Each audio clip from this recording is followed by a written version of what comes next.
अस्सलामुअलैकुम, मैं हूँ आपका मियाँ इस्लाम और मेरे साथ है मेरे छोटे भाई मियाँ मोमन इस्लाम साहब। आज आपको मियाँ मोमन इस्लाम साहब बताएंगे कि बीज कैसे लगाते हैं। तो मियाँ मोमन साहब आप हमको बताएं कि बीज कैसे लगाते हैं।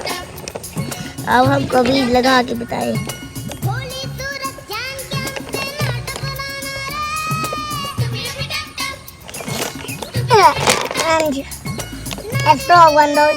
आप देख रहे हैं कि मियाँ मोमन इस्लाम साहब कैसे बीज लगा रहे हैं। अब मैं आपको बताता हूँ कि मियाँ साहब ने जो पहले बीज लगाए थे वो कैसे पौधे निकले हैं। देखें मियाँ मोमन इस्लाम साहब ने बीज लगाए हुए हैं, ये देखें उनकी कैसे जर्मिनेशन हुई है। तो हम मियाँ साहब को पूछते हैं कि आपने जो बीज लगाए थे उनकी इतनी अच्छी जर्मिनेशन के बाद आप कैसा फील कर रहे हैं मियाँ साहब? मैं बहुत अच्छा फील कर रहा हूँ। हमारे इतने ज़्यादा पौधे उगे हैं पानी वाले, माशाल्लाह।